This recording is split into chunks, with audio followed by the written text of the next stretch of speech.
Chanakya coaching centre में आप सभी का स्वागत है। एक बार फिर सबके लिए लेकर आए हैं अनुवाद बनाने के नियम। हम आपको बता रहे थे कि संस्कृत में अनुवाद कैसे बनाते हैं। इस वीडियो में भी आपको हम बताएंगे कि अनुवाद हम आगे कैसे बनाएंगे। खैर इस वीडियो में आपको हम बताएंगे लकार के बारे में और लट लकार के बारे में। खैर पूरे लकार से हम परिचय आपको धीरे धीरे कराएंगे। तब तक हम यहाँ पर देखते हैं कि यहाँ पर लिखा क्या है। यहाँ पर लिखा है लकार। लकार किसे कहते हैं पहले इसे समझ लेते हैं। काल को लकार कहते हैं। काल का मतलब होता है समय, जैसे कि वर्तमान काल, भूतकाल, भविष्यत काल, इन सभी को कहते हैं हम लकार संस्कृत में। फिर लिखा है लकार के 5 प्रकार हैं। हम आपको बता दें कि लकार के पूरे विस्तार रूप से 10 प्रकार हैं, लेकिन हम 10th क्लास हो, सीबीएसई बोर्ड हो चाहे बिहार बोर्ड हो, 10th क्लास के नीचे हमें 5 ही लकार पढ़ने हैं और हमारा काम उसी से चल जाता है। तो हम आपको 5 ही बताएंगे, क्योंकि इस 10th क्लास तक मुख्यतः 5 ही होते हैं, इसलिए हम आपको 5 ही बताएंगे। चलिए, लकार के 5 प्रकार हैं। लट लकार। लट लकार का मतलब होता है वर्तमान काल। लोट लकार। लोट लकार का मतलब होता है आदेश। आदेश का मतलब ऑर्डर, जिसे इंग्लिश में बोलते हैं। लंग लकार का मतलब होता है भूतकाल। लिट लकार का मतलब होता है भविष्यत काल। विधि लिंग लकार का मतलब होता है चाहिए। चलिए हम आपको एक लकार से लट लकार, लोट लकार, लिट लकार, लंग लकार, विधि लिंग लकार, जितने भी लकार हैं उन सब से रूबरू आपको हम कराएंगे। तब तक इस वीडियो में आपको हम कराते हैं लट लकार से रूबरू। तो चलिए देखते हैं कि लट लकार में अनुवाद हम कैसे बनाते हैं।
आप यहाँ पर देख रहे होंगे कि यहाँ पे लिखा हुआ है लट लकार। लट लकार मतलब वर्तमान काल। जो लट लकार है उसका क्या है, यहाँ देखिए एक फॉर्मेट है। जैसे कि लट लकार विभक्ति, एक वचन, द्विवचन, बहुवचन, प्रथम पुरुष, मध्यम पुरुष, उत्तम पुरुष। उसके बाद है ती तह अंति, शी थ थ, आम या व आमह। ती तह अंति, सी थ थ, आमी आवह आमह। हम क्या करते हैं कि जितने भी ती तह अंति है, सी था आमी आवह है, उन सभी को हम किसी न किसी धातु के साथ हम जोड़ते हैं। जब हम किसी भी शब्द के पीछे जब हम किसी भी शब्दांश को जोड़ते हैं, किसी भी शब्द के पीछे यदि शब्दांश को जोड़ते हैं, जैसे कि ती तह अंति, सी था ऐसे एक शब्दांश है, यदि हम इन सभी को यदि हम पीछे जोड़ेंगे तो इसे हम बोलते हैं प्रत्यय। शब्द के बाद जुड़ने वाले जो शब्द होते हैं उसे बोलते हैं प्रत्यय, और जो पहले जुड़ता है उसे बोलते हैं उपसर्ग। जैसे कि यहाँ पे लिखा हुआ है हार। हार के पहले यदि हम आ जोड़ देते हैं तो हो जाता है आहार। तो हम इस हार के पहले जुड़े हैं आ, तो आ कहलाएगा उपसर्ग। क्या कहलाएगा? उपसर्ग। यदि हम हार के पहले यदि हम आ जोड़ दिए तो हो गया ये उपसर्ग। यही किसी शब्द के बाद में यदि हम जोड़ेंगे तो वो हो जाएगा प्रत्यय। जैसे कि पठ जुड़ता तो हो जाएगा पठता। तो ये पठ शब्द है और इसके पहले जोड़े हैं ता, तो बना है पठता। तो ये जो ता है वह हो जाएगा प्रत्यय। मतलब शब्द के पहले यदि हम जोड़ते हैं तो उपसर्ग, शब्द के बाद में जोड़ते हैं तो उसे बोलते हैं प्रत्यय। तो उसी तरह यहाँ पर है, यह जो ती ता अंति सी तथा आमी आवा आमा है, यह उपसर्ग नहीं है, एक प्रत्यय के रूप में है। फिर यह प्रत्यय के रूप में है जो धातु के अंत में लगते हैं। किसके अंत में? धातु के अंत में। अब धातु किसे कहते हैं, चलिए पहले इसे समझते हैं। धातु, पहले हम आपको हिंदी में समझाते हैं कि धातु किसे कहते हैं, तभी आपको बात आगे तक समझ में आएगी। यहाँ जैसे कि हम लिख देते हैं और आपको हम बता देते हैं कि पढ़, चल, हंस। ये जो पढ़, चल, हंस है यह हिंदी की धातु है। हम इस धातु से कई प्रकार की क्रिया बना सकते हैं, जैसे कि पढ़ना, पढ़ता, पढ़ती, पढ़ोगे, पढ़ूंगा, पढ़ूंगी, बहुत सारे हम बना सकते हैं। फिर चल से चलना, चलता, चलती, चलोगे, चलूंगा, चलूँ, बहुत सारे हम शब्द का निर्माण कर सकते हैं। हंस से हंसना, हंसती, हंसता, हंसोगे, हंसूंगा, हंसू, ऐसे हम कई प्रकार के शब्द का निर्माण कर सकते हैं। तो पठ से बना है पढ़ना, पढ़ता, पढ़ती। तो पठ जिससे बनता है उसे बोलते हैं धातु। क्या बोलते हैं? ये सभी क्या है? धातु है। क्या है? ये सभी धातु है। ये क्या है? धातु है। और धातु से बने हुए शब्द को क्रिया कहते हैं। धातु से बने हुए शब्द को क्या कहते हैं? क्रिया कहते हैं। जैसे कि पठ से बना पढ़ना तो यह एक क्रिया है, पठ से बना पढ़ता तो यह एक क्रिया है, और पठ से बना पढ़ती तो पढ़ती एक क्रिया है। चल से बना चलना तो चलना क्या है? क्रिया है। चल से बना चलता तो एक क्रिया है। हंस से बना हंसना तो एक क्रिया है। हंस से बना हंसती तो क्रिया है।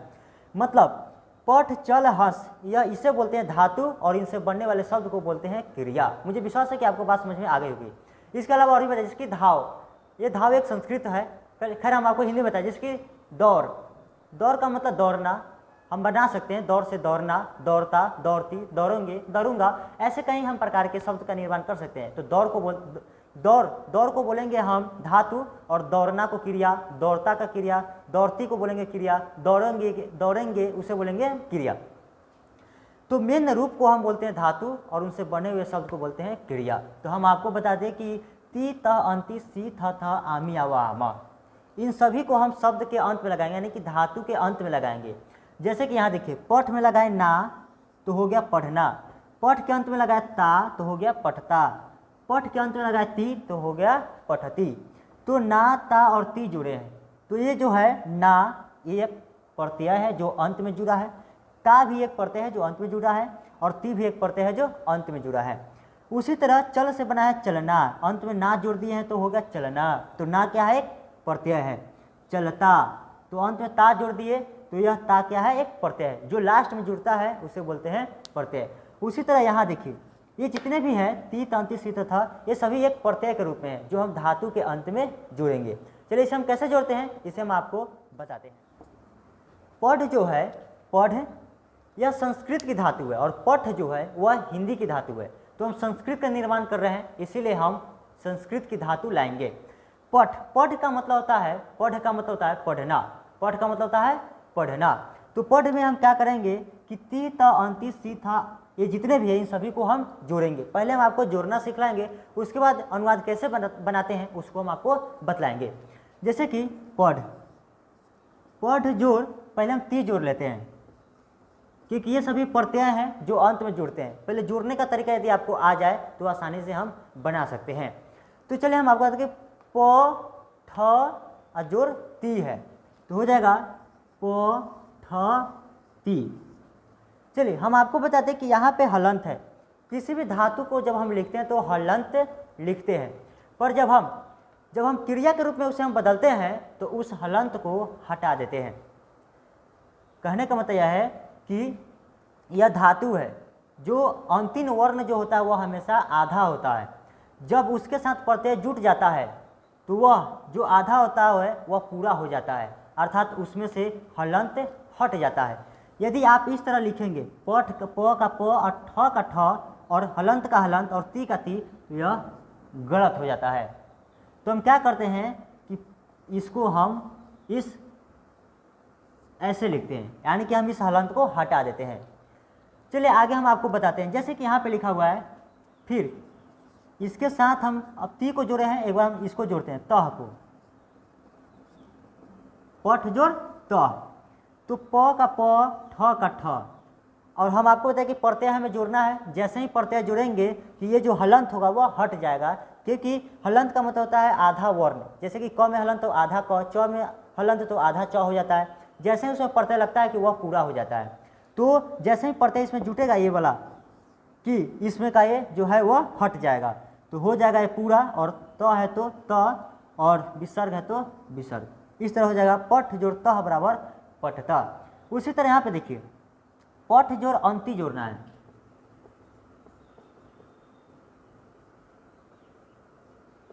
पठ जोड़ अंति। अब देखिए यहाँ पठ के साथ अंति हमें जोड़ना है, तो हम आपको बता दें कि ये जो हलंत है यहाँ, यह जो हलंत है, इसको क्या करना है कि यदि स्वर वर्ण नहीं रहता है, यदि प्रत्यय में यदि स्वर वर्ण नहीं हो, जैसे कि यहाँ पे देखिए पठ जोड़ ती, तो इसमें इसके पहले कोई भी स्वर वर्ण नहीं था, इसीलिए हम इस हलंत को हटा दिए हैं। लेकिन यदि स्वर वर्ण हो तो उससे हम क्या करते हैं कि जोड़ देते हैं। मतलब स्वर यदि जोड़ने वाला हो तो जोड़ देते हैं, नहीं जोड़ने वाला हो तो उसे हम छोड़ देते हैं। जैसे कि यहाँ देखिए प और ठ का ठ हो गया, जब ये अ जाएगा इसमें, जब अ जाएगा ठ में तो क्या हो जाएगा, ठ पूरा हो जाएगा। जैसे कि मान लेते हैं क जोड़ अ, तो ये आधा क है, जैसे ही अ जाएगा कि ये पूरा क हो जाएगा। मान लेते हैं कि प है, आधा प जोड़ अ, तो ये जैसे ही आधा प है कि अ जाएगा कि यह पूरा हो जाएगा। उसी तरह यह ठ जो है आधा है, यह ठ क्या है, आधा है, जैसे ही इसमें अ जाएगा कि यह ठ पूरा हो जाएगा। उसके बाद ऐसे है, फिर आधा न है और ती है, तो हो जाएगा पठंती। कहने का मतलब यह है कि हम क्रिया के, जब हम क्रिया बनाते हैं तो उसमें हम हलंत का प्रयोग नहीं करते हैं, हलंत हटा देना ही पड़ता है। हलंत का मतलब ये जो देख रहे हैं ठ के नीचे उसे हलंत बोलते हैं, यहाँ देख रहे हैं ठ के नीचे उसे हम हलंत बोलते हैं, और उसी हलंत को हम हटा देते हैं जैसे ही क्रिया के साथ हम जुड़ते हैं। इसके अलावा हम आपको आगे बता रहे हैं।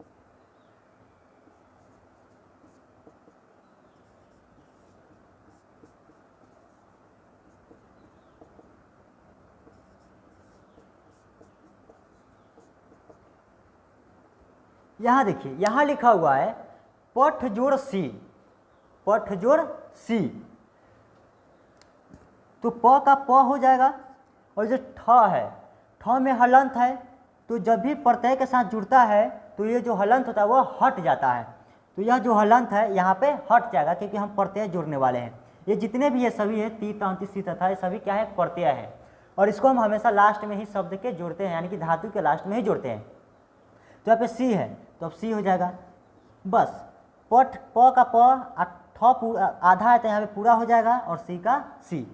फिर यहाँ पे पठ जोड़ थ जोड़ना है, यानी कि ये वाला पठ जोड़ थ जोड़ना है, तो प का प और ठ, तो ठ यहाँ पे आधा यानी कि हलंत दिया हुआ है, तो हलंत हट जाता है जब प्रत्यय जुटता है तो यहाँ पे थ है तो थ, विसर्ग है तो विसर्ग। पठ जोड़ त, तो प का प, ये जो ठ का जो हलंत है वह हट जाएगा क्योंकि प्रत्यय जुट रहा है, तो हो गया। उसके बाद थ है तो थ। इस प्रकार से हम जोड़ सकते हैं। फिर आगे हम आपको बता रहे हैं, जैसे कि पठ के साथ यदि हमें ये आमी जोड़ना हो, आमी, पठ जोड़, इसको जोड़ना हो आवह, पठ के साथ यदि आमह जोड़ना हो तो कैसे जोड़ेंगे। अब देखिए पठ जोड़ आमी, पठ जोड़ क्या है, आमी है, तो प का प और ठ का ठ। अब देखिए ये ठ आधा है, जब स्वर जुटने वाला हो तो जोड़ देते हैं, नहीं तो छोड़ देते हैं। तो यहाँ पे अ जुटने वाला है, तो अ जैसे ही जाएगा कि यह जो ठ है वह पूरा हो जाएगा। तो क्या हुआ कि ये ठ कैसे पूरा हो गया, क्योंकि अ इसमें चला गया तो ठ पूरा हो गया।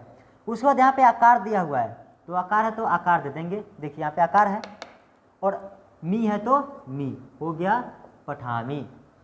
फिर उसी तरह प का प, ये ठ में क्या जुट अ जाएगा, ये ठ इस ठ में अ जाएगा तो ठ क्या हो जाएगा, पूरा हो जाएगा। और उसके बाद आकार है ये, तो आकार यहाँ पे लिखा जाएगा, व है तो व, और विसर्ग है तो विसर्ग। इस तरह से हम बना सकते हैं। पठ जोड़ आम, तो पठ जोड़ आमा कैसे बनेगा, तो यहाँ देखिए, प का प, ये आधा ठ है, जब अ जाएगा तो पूरा हो जाएगा। आकार है तो आकार, म है तो म। इस तरह से हम पठामी पठावा पठावा का निर्माण कर सकते हैं। इसके अलावा हम आपको और भी बनाकर दिखा रहे हैं। ती है तो ह का ह हम आपको बताएंगे, जैसे ही प्रत्यय जोड़ेंगे कि ये आधा जो स्वर रहता है वो पूरा हो जाता है, तो पूरा हो गया। और ती है तो ती। फिर आपको बता दें कि जब हिंदी में लिखते हैं तो हम चंद्रबिंदु देते हैं ऐसा, लेकिन जब संस्कृत में लिखते हैं तो चंद्रबिंदु नहीं देते हैं।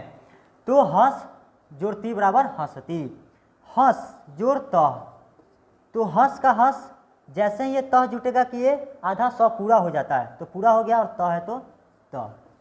यहाँ देखिए ह का ह, ये आधा स है, तो जैसे ही अ जाएगा, मतलब स्वर यदि जुटने वाला हो तो जोड़ देते हैं, नहीं तो छोड़ देते हैं। तो अ जाएगा तो स पूरा हो जाएगा। और उसके बाद बच गया ऐसा ई और न और ती, तो हसंती। उसी तरह हम आगे बताएंगे, हस जोड़ सी, हस जोड़ था, हस जोड़ था। देखिए इसे कैसे बनाते हैं। तो ह का ह, ये आधा स है, जैसे ही ये जुटेगा कि आधा स पूरा हो जाता है। और सी है तो सी, तो हो जाएगा हससी। हस जोड़ था, तो ह का ह आधा स का स, क्योंकि थ जुटेगा तो ये जो स है वह पूरा हो जाएगा। और थ है तो थ, हस जोड़ था, तो उसी तरह हो जाएगा हसत, ये थ लिखा हुआ है तो हसत हो गया। उसी तरह हम आगे बना सकते हैं, जैसे कि हस जोड़ आमी, तो यहाँ पे लिखा है हस जोड़ आमी, तो ह का ह, जब यहाँ पे अ स्वर है, जब जुटने वाला हो तो जोड़ देते हैं, नहीं तो छोड़ देते हैं। तो अ जाएगा तो यह क्या हो जाएगा, स पूरा हो जाएगा। और आकार है तो आकार, मी है तो मी। फिर हस जोड़ आवह, तो ह का ह, जब ये स आधा है, जैसे ही अ जाएगा कि स पूरा हो जाएगा। आकार है तो आकार, व है तो व। हस जोड़ आमह, तो स क्या है, आधा है, जैसे ही ये अ इसमें जाएगा कि स पूरा हो जाएगा। आकार है तो आकार, म है तो म। इस तरह से हम क्या कर सकते हैं कि धातु के साथ इस प्रत्यय को जोड़कर, तितंती को हम जोड़कर हम क्या कर सकते हैं, क्रिया का निर्माण कर सकते हैं। तो हम आपको कुछ ऐसे भी दे रहे हैं धातु, जिसमें आपको क्या करना है कि ती, तांती, सी तथा आमी, आवा जोड़कर आपको बनाना है। देख सकते हैं कि चल का मतलब चलना, धाव का मतलब दौड़ना, वध का मतलब बोलना, खेल का मतलब खेलना, पठ का मतलब पढ़ना। जो दिए हुए जितने भी ये धातु है उस पर क्या करना है, आपको क्रिया बैठानी है। ती, तांती, सी तथा इसको एक क्रिया बनानी है, यानी कि ती, तांती, सी तथा आमी को बैठाकर। जैसे कि चल जोड़ ती चलती, चल जोड़ तह चलतः, चल जोड़ अंति बराबर चलंती। उसी तरह पठ जोड़ सी बराबर पठसी, पठ जोड़ थ बराबर पठथ। इस तरह से क्या करना है कि सभी का आपको क्रिया का निर्माण करना है। तो चलिए हम आपको आगे बताते हैं कि अनुवाद कैसे बनाते हैं।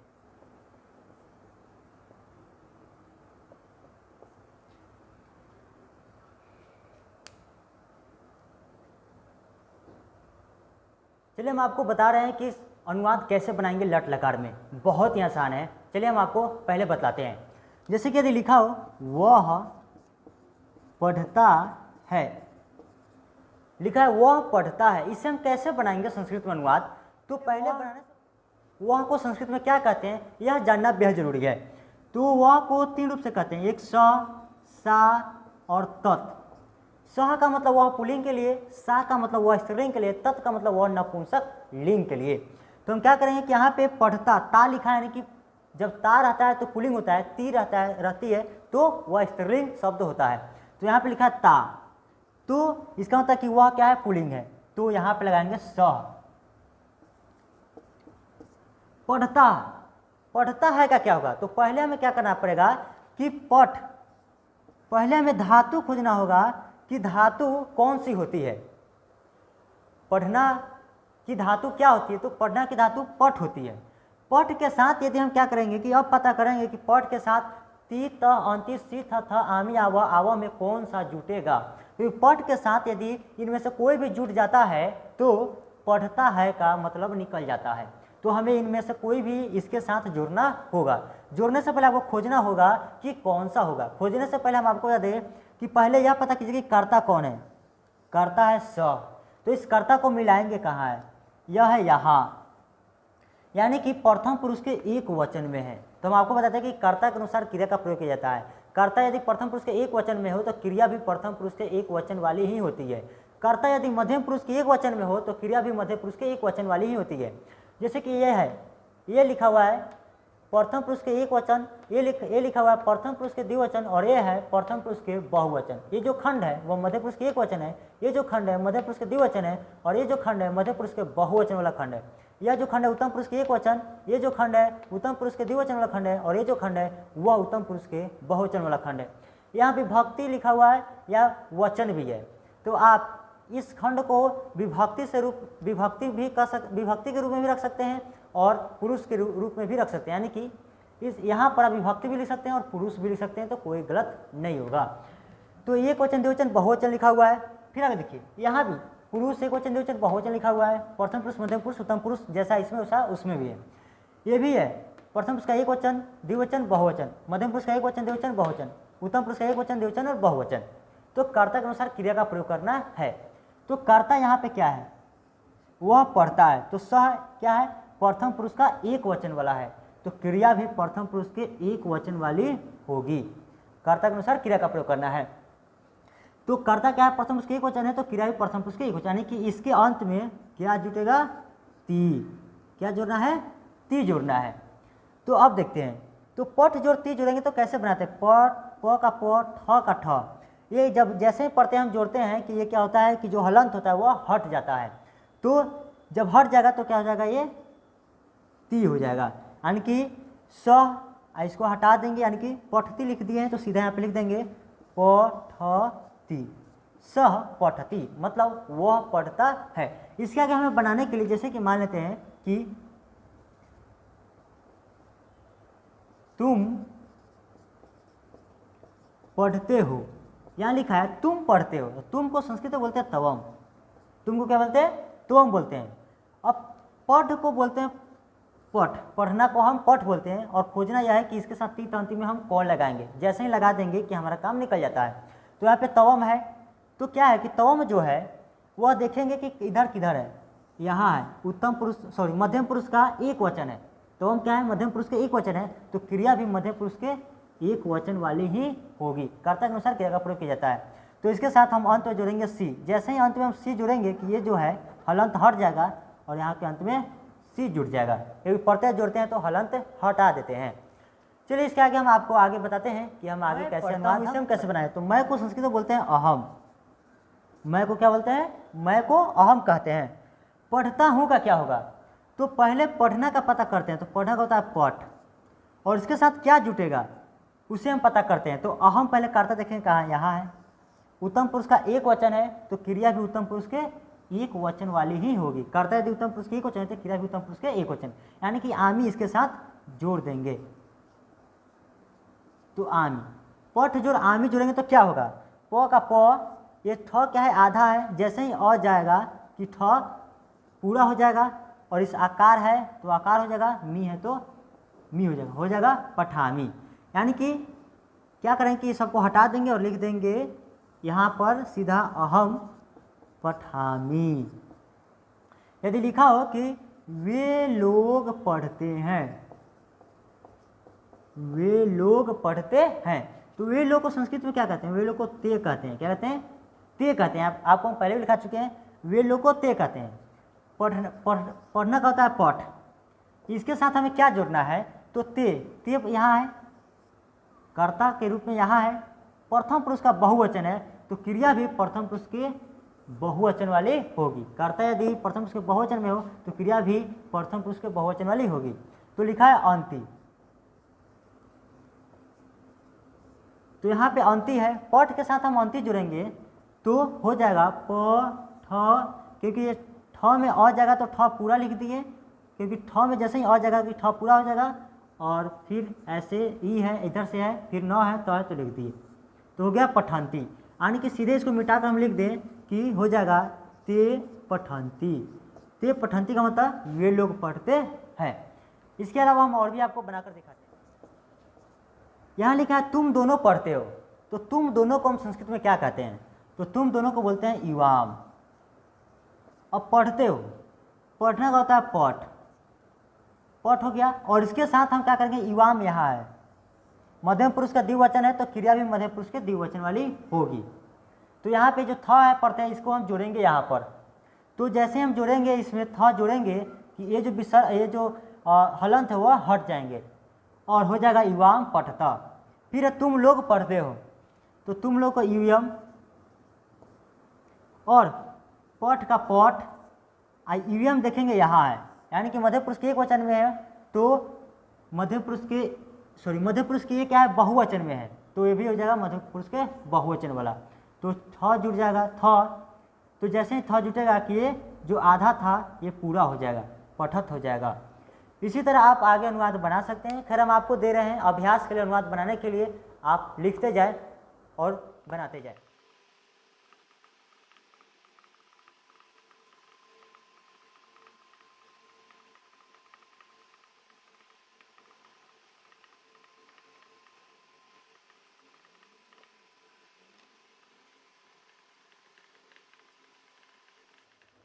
आप यहाँ पर देख सकते हैं कि हम आपके लिए दिए हैं अनुवाद बनाने के लिए, जैसे कि वह हंसता है, वह हंसती है, वे दोनों हंसते हैं, वे लोग हंसते हैं, तुम हंसते हो, तुम दोनों हंसते हो, तुम लोग हंसते हो, मैं हंसता हूँ, हम दोनों हंसते हैं, हम लोग हंसते हैं। फिर हम आपको बताते हैं कि हंस का मतलब होता है हंसना, या आप इस पर बैठाइए कि हंसती, हंसता, हंसंती, इस तरह करके आप बनाइएगा। इसका जो भी सोल्यूशन है, यानी कि जो भी इसका आंसर होगा, संस्कृत में अनुवाद जो भी होंगे, हम उसको आपको हम अगली वीडियो में बताएंगे। लेकिन इस वीडियो में हम आपको पिछले जो आपको हम दिए थे जितने भी अनुवाद, उसके बारे में हम आपको यहाँ पर दे रहे हैं। जो पिछले अनुवाद आपको हम दिए थे बनाने के लिए, उसका आंसर हम आपको यहाँ पर दिखा रहे हैं ताकि आपकी गलती ना हो। कहने का मतलब है कि आप उसे मिला लें कि सही या गलत। लेकिन ये जो अनुवाद है, इसे हम आपको अगली वीडियो में इसका हम सलूशन आपको हम देंगे। आप यहाँ पर देख सकते हैं कि हम आपके लिए दिए हैं, ये जितने भी दिए हैं, या वीडियो नंबर 6 जो आपको दिए थे, उन्हीं में हम आपको अनुवाद दिए थे बनाने के लिए, जिसका सलूशन हम आपको इस वीडियो में दे रहे हैं, लट लकार की वीडियो में। तो इसका सलूशन हम आपको दिए हैं। हम आपको बता रहे हैं कि जैसे कि आपको दिए थे, वह साधु बनेगा, तो वह साधु बनेगा संस्कृत में कहते हैं स साधु भविष्यति। फिर लिखा थे 2 नंबर में तुम साधु बनोगे, इसे संस्कृत में कहते हैं त्वम साधु भविष्यसि। फिर 3 नंबर में मैं नायक बनूंगा, तो अहम नायका भविष्यामि। फिर 4 नंबर में था हम दोनों साधु बनेंगे, तो आवाम साधु भविष्यावः। हम लोग नायक बनेंगे, तो वयम नायकाः भविष्यामः। फिर लिखा है तुम लोग साधु बनोगे, तो यहाँ पे हो जाएगा यूयम साधवः भविष्यथ। वे लोग साधु बनेंगे, तो यहाँ पे लिखा है वे लोग नायक बनेंगे, ते नायकाः भविष्यन्ति। तुम दोनों साधु बनोगे, तौ साधु भविष्यतः। फिर लिखा है तुम दोनों नायक बनोगे, युवाम नायकौ भविष्यतः। मैं साधु बनूंगा, अहम साधु भविष्यामि। चलिए, मुझे ये जो है पिछले वीडियो के अनुवाद है जो हम आपको इस वीडियो में बताएंगे। इस वीडियो का अनुवाद हम आपको अगली वीडियो में बताएंगे। मिलेंगे फिर हम आपको अगली वीडियो में, तब तक के लिए जय हिंद।